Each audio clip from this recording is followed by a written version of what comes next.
I hope you're having a great day. So it is snowing, and it is snowing a lot, so I'm probably not going to be able to make it to the farm today, but I'm coming out with my pups so they can run around our yard and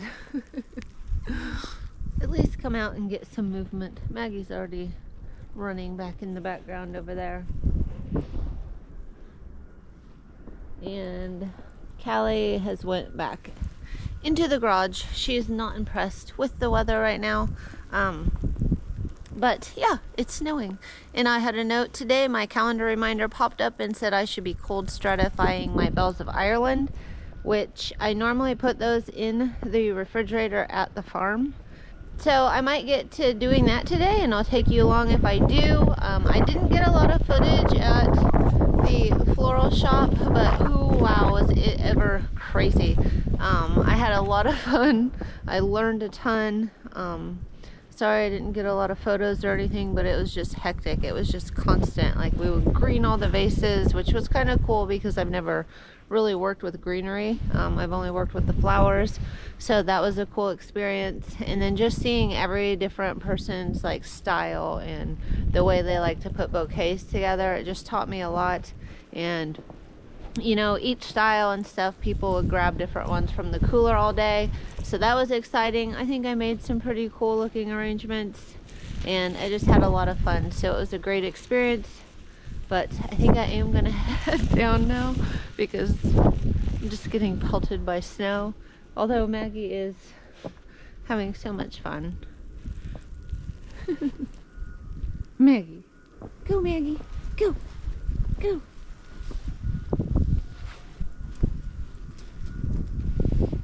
Well, I think they're ready to go in as well. So I will meet you back inside. Okay, that is so much better. Oh my gosh. It was blowing and snowy and miserable out there. So anyway, I will give you a little update. So I went to a florist. I worked Thursday, Friday, and then Monday and Tuesday for Valentine's Day.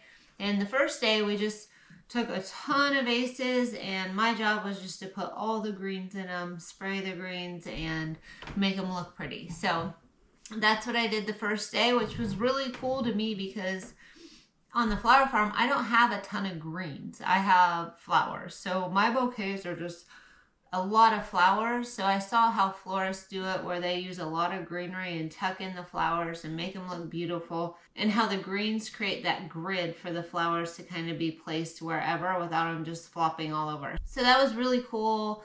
I really enjoyed greening those up. It was something I had never really done. I think now I'm thinking, what can I grow at the farm? Because I don't want to necessarily like have to order in leather fern and all these things. That's kind of the opposite of what I'm trying to do here. So I'm trying to think, well, what can I do, you know, that are similar to those types of things that really fill out the vase and let you use less flowers. I, of course, have my farm, so I just can use as many flowers as I want. But you don't really want to do that probably just, you know, for cost. And I don't know, I go back and forth. I mean, I grow a zinnia, and if I have plenty of zinnias and I want to throw extras in for my customer, I can. I mean, I just can. I have enough flowers, and if I haven't sold them all or they're not spoken for, I can do that. Now, I am picking up, and I didn't double my space this year, so perhaps this year will be more of a challenge to me, and I'll have to cut back on how many free flowers I throw into each bouquet, because I won't have as many. And if I'm promising, you know, this many to a florist, and I'm promising this many to a wedding, and I have this many in my subscriptions, I might have to really cut that down. So it was really cool to just see how you can green things up, and like some of the really unique textures almost take a place of a flower. Like some of them are almost just as pretty in the green state, you know, and you can do different things like folding leaves, and it's really neat. So I learned that. And then the next day I started being able to put flowers in, and it was a really great experience because I saw how the flowers come to them. Like, they had some Lisianthus, and it made me feel good about my Lisianthus. I was like, oh wow, like when I take Lisianthus, they are better. They're not so wilty and dried out. And yeah, they plump up and they look pretty. And I'm sure you can like get different varieties and stuff like that. But it actually made me really proud of my flowers to work in the flower shop, because when I take them, they're hydrated and they're plump and they're ready to use. And that's not really the case with all the flowers that come in, you know, that are shipped in. So I thought that was really interesting. I've never worked with a lot of the flowers. I was like writing down names. I'm like, this is a cool flower. I wonder if it will grow in Iowa. This is cool. I wonder if it will grow in Iowa. And of course, I've never worked with long stem roses. So I did have the opportunity to do that. They had beautiful roses. I mean, some of the heads on them were just humongous and they were gorgeous. But it's something, I have some garden roses that I've ordered and I'll be using, but I don't have like the long stem red roses. So that also was a good experience. And then just the different designs that each floral person making the flower arrangements had was very cool to see. I know I made a few and I thought they were really pretty.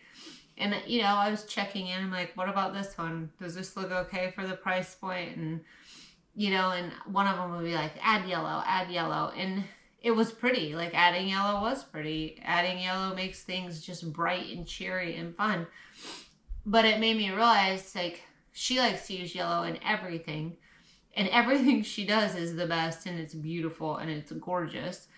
But sometimes, like, if you just want pink and purple, or, like, maybe I want just kind of blues with some reds or something for a different season, it made me realize, like, everybody has a different style. And so, you know, everybody's grabbing her bouquets out of the cooler, but people are also grabbing just the pink and purple bouquet that I made, and then another lady's making a dozen roses and people are grabbing that.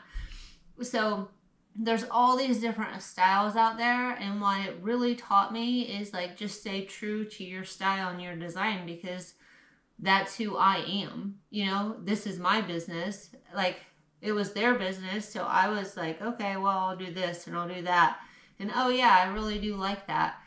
And I got a lot of different, like, design techniques. Like, I've done a ton of research, and it seems like in the floral industry, like the rule of threes and making triangles and making things that are appealing to the eye, in that your eye can, like, follow and rest and do different things, like, within the arrangement. I've tried to use a lot of those techniques in my designs while matching colors and stuff. But one of the girls there likes to do everything in twos, and I was surprised because I was like, oh, like, how does that work? But everything that she did was gorgeous. Like, it was beyond gorgeous. It made me almost feel inferior, because I was like, those are so pretty.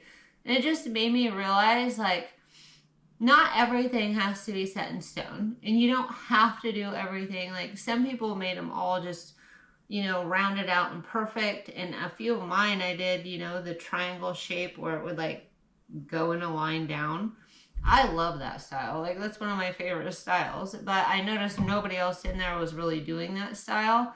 And I think that's maybe more of working with the garden flowers. And maybe, like, it's not as appealing when you have all of these, like, structurally, like, unique things, and then you have one that looks off. But I did a couple and they were grabbed out of the cooler, so somebody else liked the same thing I liked. And if I stay true to myself and I'm happy with what I'm designing and I'm happy with what I'm doing, I'm going to get the customers that like my design, and I'm going to have, like, less complaints, you know, like, in the long run. Like, those people that are like, oh, like, it looked messy and I didn't like it. Well, I don't probably want them as a customer, and they don't want me as a supplier, because we have two different eyes for how it looks. So I learned a lot about that, and it actually gave me a lot of confidence in what I'm doing. Everybody was awesome. Like, it's just, they buy flowers from me in the summer, and it's just a great place. Like, they're just uplifting people. They tell you good job, and then you look at it later and you're like, they're being nice. The flower needs to go here, here. And then sometimes they'd be like, oh, add this here, add that there. And then you'd be like, oh my gosh, like, thank you. Like, it made it look so much better. So working in a team like that, where people are giving you feedback and they're letting you know, like, oh, like, if you do something, I made baskets. I've never made baskets. I've never done anything like that. And they're like, it's really flat, you know? And I was like, huh. And so I filled it out and it was more rounded, and it did. It looked better. Like, it looked better. So, like, their advice was great. And I just learned a ton. I enjoyed the experience. I would say if you're a flower farmer and you got the opportunity to spend a few days in a flower shop, do it. I mean, I learned a ton. And I made great relationships, and it was just a really fun time. So that was my update on being in a floral shop for Valentine's Day. And then I had a calendar reminder this morning that I'm supposed to start cold stratifying my bells of Ireland. But my bells of Ireland, last year, I put them in a tray like this, and then I put them in the cooler at the farm. And I got germination. I had bells of Ireland in the field. It worked fine.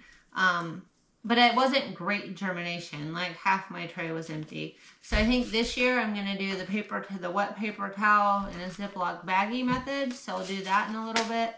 But first, on my agenda today is to take these Lisianthus and start plucking out the cells that have 2 and filling in empty cells.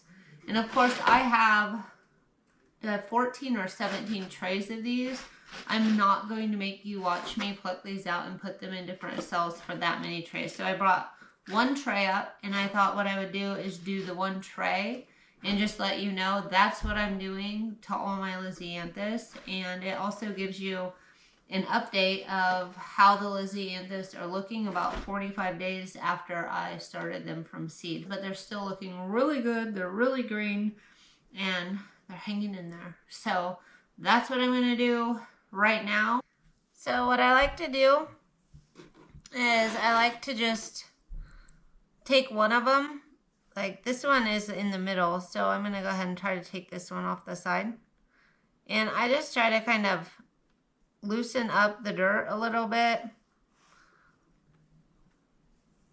And then I just am going to take and try to, like, kind of wiggle it out. And then it looks like I got quite a few roots. I might have broken one. I kind of felt a tug. And then I just am going to make a hole in another area. Make sure I get those roots down in that hole.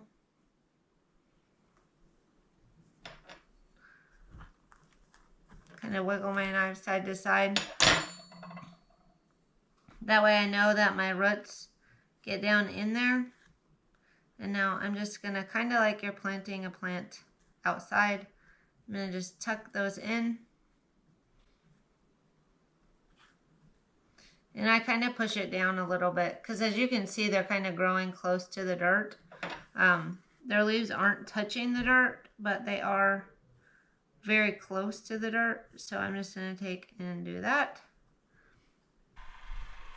And then I'm just going to use my mister and kind of mist it in to let that dirt settle up and around the roots.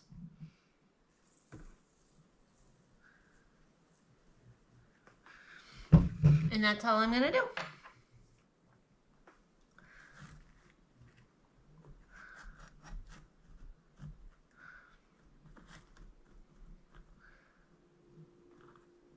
Oh, and then I usually take and put the soil back here.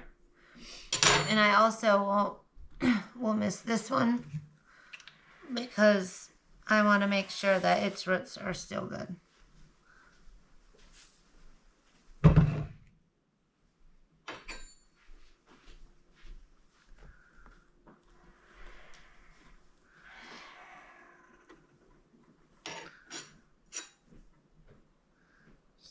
Those in there.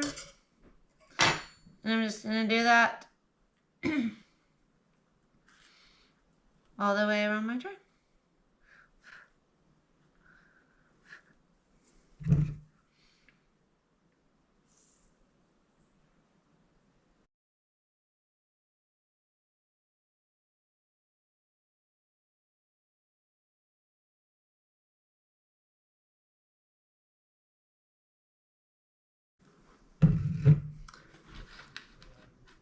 Okay, so I have a Lisianthus in every single cell. I do still have a few cells with 2 Lisianthus in them, and what will happen is if any of these die, I can pluck it out and put it in that cell, or I can start a new tray, and when these get bigger, like these are just tiny, when they get bigger, I could start a new tray and just label it and say, okay, this is the almond white. But normally, I don't know. I know they say 90%, I think, germination, but usually 75, 80% for me is common, and especially through fungus gnats and watering and everything else, I lose a few. And some of the varieties actually didn't have great germination this year anyway. But this one's doing good. It's probably about 80% germination. Because, let's see, I mean, I have 72 and I planted 90. So, and then I still have 2 in this one. There is a tiny one in that one. I have 2 in this one. I have 2 in this one. So, probably 75.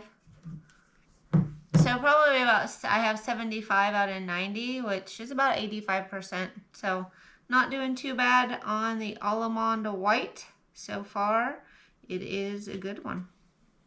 So I'm going to run this back downstairs. I might just kind of, it might cause mold, or just in case I forgot one, put a little extra water. And I'll probably just do the rest of my trays in the basement because the lighting is horrible and I'm not going to make you go through and see. But this is what I do. And it seems to work well because I don't have to replant every single one. I just have to do the ones that have doubles in them. And then I can always start a new tray if I do run out of room. And the rest of them kind of just get to grow in place without ever being disturbed. And I feel like they do well like that. So I'm going to get to that. Okay, so I went downstairs and I started to do some other trays, but I did like the gavotte. Is it gavotte? Gavotte? Gavotte? Gavotte. Gavotte yellow. And it doesn't have a very good germination rate right now. There's 46 of them. But I've been keeping, I've been documenting like how many are in the tray. Like not all the time. Like I did a count on the 31st of January. And today's the 16th, and I noticed that there were more Lisianthus in the tray since the 31st to today. So they're still germinating and popping up seedlings. So on a tray where it's 46, I don't want to be disrupting cells that might actually have a seed germinate at some point. So I think I'm going to wait a couple more weeks. You saw the root systems. They were not overwhelmingly taking over the cell, so there's plenty of room for growth for both plants in there. I don't think it's hurting them to have 2 per cell, and if there's a chance that I get more plants, then I'm going to take it. So I'm going to hold off on that project for today, and I'll probably just start my bells of Ireland. Not start them, but cold stratify them.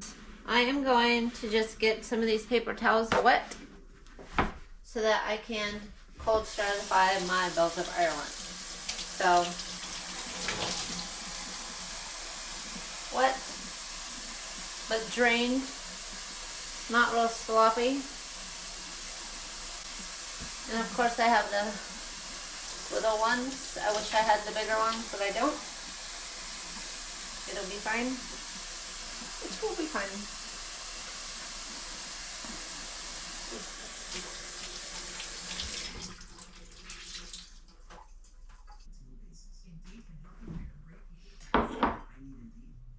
Okay, so now I'm just going to lay these out. I'm going to sprinkle my seeds on, and then I'm going to put them in the fridge. This is 1,000 seeds of bells of Ireland, but I used them last year. So this is going to be last year's seeds, and then I have a brand new packet. And last year I tried to put my bells of Ireland in dirt, like wet dirt, and I put them in a refrigerator, and then I pulled them out and I let them germinate, and I only got about 50% of the tray. So I'm going to sprinkle these on.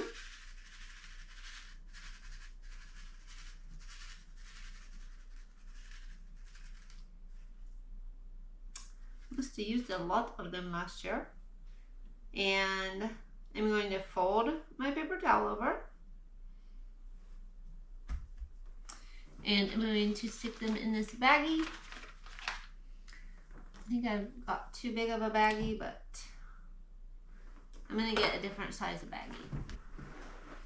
I'm going to throw them in this baggie, but first I'm going to label my baggie with to date, 2/16, and I'm going to say old.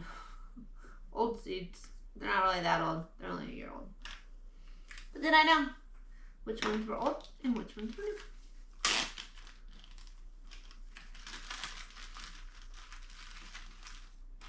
Oops, some of my seeds are skipping.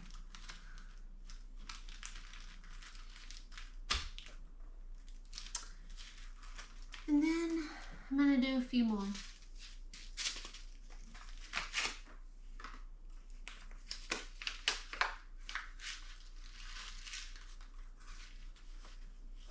I think maybe, we'll see.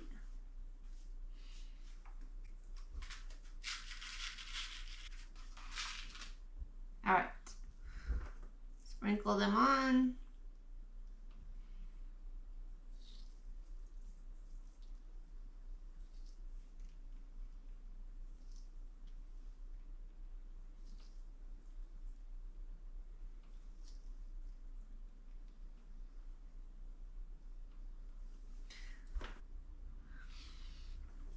Sprinkle them on this little tray right here. There's about 175 seeds. On this one, I think that's probably 250 seeds. So I want to plant about 20 feet of the Bells of Ireland. So I put them in the 9-inch spacing fabric, and then 20 feet of them, 20 by 4 feet of them. That's roughly about 13 plants every 2 feet. So I need 130 plants. And I have probably about 250 seeds. So I'm going to sprinkle like 10 more on. And I should know, so in a week, I'm going to take these out of the fridge, or 2 weeks. Anytime after a week, I'm going to take them out of the fridge, put them on a heat map, and when I start seeing that they grow roots, I'll put them into trays. And if at that time I don't have my 130, I might either do it like this again if it works successfully, or I will put some, I could put some straight out in the dirt. I know I have a friend that just takes her plants from last year and throws them right where she wants them to grow this year, and she has no problem with that, so that would work. I think this spring, I'll have to go back and look, I think I put some directly in the ground, and I could always try to direct sow again too. So, bloop, bloop. Last time they fell out, so I'm just folding it a little bit differently this time. And I will put new seeds on these. 16. So if you want to see how this method works, you make sure to subscribe. You'll get updates. If this is all you care about, you can always unsubscribe and quit following. But if you want to see me take these out and put them on the heat mat, I will definitely be videoing that when I do it in a little over a week or a week. I'll put the video out and tell you what day. Today is 2/16. And then if they start sprouting and I put them in the dirt, I will show that. And I will show you all the way until I'm cutting them in the field if you want to see if this method works for Bells of Ireland. And that is what was on my agenda today. I did start looking at what other seeds I have. I have delphinium still. I think I am, even though I direct sowed them, I'm going to still try some delphinium this year in trays so that I can plant them out in any of the missing holes where the direct seeding didn't work. I think my verbena is on the verge of planting, and we're getting to the end of February, and March will be filling up all of my grow room space with plants. So this is just kind of the start.